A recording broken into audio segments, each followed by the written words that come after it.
네, 지금까지 오늘 시장에 대한 정리를 해봤고요. 이제한 자세한 전략 세워볼 차례입니다.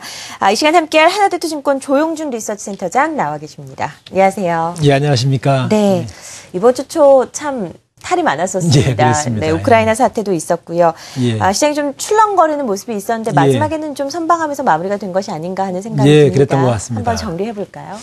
그러니까 이제 글로벌 상황을 좀 어차피 우리나라 경제가 글로벌 시장에 노출돼 있기 때문에 네. 말씀드려 보면 우크라이나 사태가 나면서 좀 크게 좀 주초에는 좀 큰 시장이 좀 부담을 받았던 것 같고요. 그리고 이제 사실은 가장 경제 노출이 큰 중국이 양회 네. 정협하고 전인대를 하면서 우려했던 것보다는 또 이렇게 전인대 결과가 나쁘지 않다. 우리 경제에 미친 영향이 그러면서 좀 주가가 올라왔던 그런 한 주였던 것 같습니다. 사실 전인대에서 우리가 예상했던 수준 정도로 결과가 나왔다는 것에서 많은 분들이 의미를 두시고 그 부분에서 별로 시장의 변동성이 확대되는 부분이 없었다라고 이야기를 하셨는데 주요 이슈도 좀 자세하게 점검을 해보도록 할까요? 그 전인대 얘기를 조금 더 해보면요. 네. 전인대가 이제 성장률 같은 경우도 7.0%까지 떨어지는 거 아니냐. 성장률 계획표가. 네. 근데 이제 7.5%로 나왔고, 그 사람들이 이제, 시진핑 정부가 새로 출범하면서, 온중구진, 그러니까, 경제를 안정화시키면서 성장해 나가겠다. 그러니까 구조조정하겠다. 그리고 하지만 성장률은 또 어느 정도 유지시키겠다. 이런 전략이 올해도 계속 이어지고 있다. 이렇게 보고 있는데, 네. 큰 틀에서 보면은, 과잉 투자 산업에 대한 구조조정은 지속하겠다. 그리고 신중한 통화정책의 스탠스는 유지하겠다. 하지만 재정 지출을 통해서 내수 시장은 여전히 부양시키겠다. 사실은 우려했던 것보다는 이제 과거의 정책 스탠스가 그대로 이어지고 있구나. 이런 생각들을 할 수 있겠고요. 다만 이제 금융개혁에 대한 얘기들을 했고 그런 것들이 위안화 약세를 사전에 좀 가져왔기 때문에 시장에는 좀 과하게 반응됐던 것이 아닌가 이렇게 보고 있습니다. 네. 양회에 대해서 좀 전인대와 관련된 이야기를 좀 자세하게 나눠봤습니다. 일단 경제 성장률 목표치가 하향 조정되지 않은 점이 시장이 가장 큰 안정시키는 요인으로 작용을 했다라는 말씀하셨고요.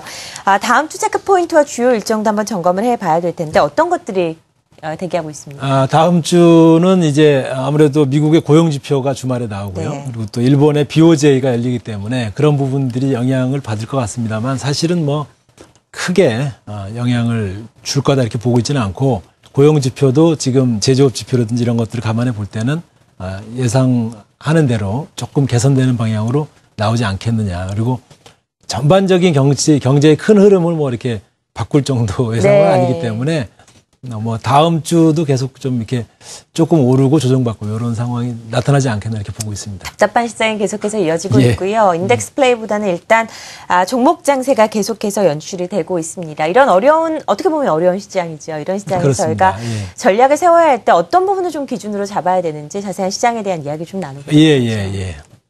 그러니까 이제 큰 흐름에서 보면 미국 경기가 계속 또 이어질 거냐, 경기 회복이. 그리고 이제 테이퍼링 이슈는 어떻게 좀 더 강화될 거냐 그런 부분들이 하나 있을 거고 또 중국 지금 전인대가 열리고 있습니다만 구조조정 이슈가 또 강화될 거냐 또 여러 가지 이제 그런 부분들이 결국은 우리 상반기 우리 경제 그리고 또 한 가지는 우리 정부의 내수 경기 회복에 대한 노력들이 좀 가시적으로 좀 이어질 것이냐 이런 것들이 사실은 올해 증시를 결정하고 우리 또 기업 이익도 결정할 거라고 보고 있습니다. 그래서 결과적으로 말씀드려 보면 지금 단기적으로는 가장 큰 이슈는 전인대하고 또 3월 중순에 열리는 FOMC 이렇게 두 가지로 보고 있는데 일단 전인대에서는 우려했던 것보다는 조금 더 좋은 쪽으로 이렇게 지나가고 있는 것 같고요.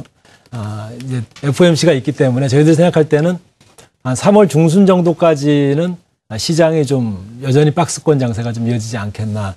조금 전반적으로는 회복의 분위기지만 어쨌든 좀 속 시원하게 오르기는 쉽지 않은 또 주도주가 나타나기는 쉽지 않은 그런 장세라고 보고 있고요. 그런 것들이 좀 지나가면서 실제 경기 회복으로 좀 이어지고 이렇다고 한다면 이제 하반기 또는 2분기부터는 내수주 중심으로 좀 좋아지지 않겠나 이렇게 보고 있습니다. 네, 일단 뭐 시장을 확 끌어올릴 만한 모멘텀이 없다는 게 가장 큰 중요한 요인인 것 같고요. 이런 상황에서 그럼 어떤 업종에 관심 좀 가지는 게 좋을까요? 저희들 생각할 때는 말씀드린 것처럼 내수주 중심으로 좀 볼 필요가 있지 않느냐 이렇게 보고 있습니다. 네. 뭐 지금 우리 경기를 그러니까 우리 기업들을 본다 그러면 아무래도 수출 중심으로 돼 있습니다만 지금 글로벌 경기라는 것이 뭐 예전처럼 확실하게 좋아지는 뭐 그런 상황이 아니기 때문에 또 그리고 주요 국가들이 대부분 내수 위주의 성장을 하고 있기 때문에 우리 내수주들이 상당히 좀 특히 우량 대형주들, 은행이라든지 여러 가지 유통이라든지 예. 그런 또 건설 이런 그동안 저평가되어 왔던 내수 대형주들이 올해는 좀 유망하지 않겠나 이렇게 보고 있습니다. 네, 알겠습니다. 종목에 대한 이야기도 하시나요? 이제 최근에 업종을 살펴보면요. 예. 그 업종이 간다고 해서 다 가는 게 아니잖아요. 종목별로 좀 엇갈리는 움직임이 나타나고 있는데 저희가 좀 탑픽 종목도 궁금한 상황인데 알려주시죠. 종목에 대해서는 내가 특별히 준비를 해오지 않았는데요. 네. 저희들 생각에는 그렇습니다. 지금 우리 우량 대형주들이 PER이나 PBR이 낮고 네. 그런 것들을 감안해 본다 그러면 뭐 우량 은행주들, 네. KB금융이라든지 하나금융이라든지 이런 좀 장기 투자하기에는 그런 우량 은행주들이 좀 좋지 그렇죠. 않을까 네. 그런 생각을 하고 있고요. 다른 쪽도 마찬가지로 지금 삼성전자라든지 현대자동차라든지 이런 그런 업체들의 PER이 뭐 굉장히 낮고 PBR도 낮고 그렇기 때문에 사실은 올해 2분기 장이 좀 저희들은 좋게 보고 있습니다만 좋아진다고 한다 그러면 우량 대형주에 대한 그런 좀 투자가 좀 유망하지 않겠나 이렇게 보고 있습니다. 알겠습니다. 1분기보다는 일단 2분기 시장이 턴어라운드하는 움직임이 나타날 것으로 예상을 하고 계시고요. 그런 와중에서도 이제 내수주 중심의 시장은 지속될 것으로 예상이 되고 있습니다. 은행과 유통주 그리고 실적이 뒷받침되는 대형 우량주를 중심으로 살펴보자라는 이야기까지 들어봤습니다. 하나대투증권 조용준 리서치센터장 함께했습니다. 예, 고맙습니다. 감사합니다.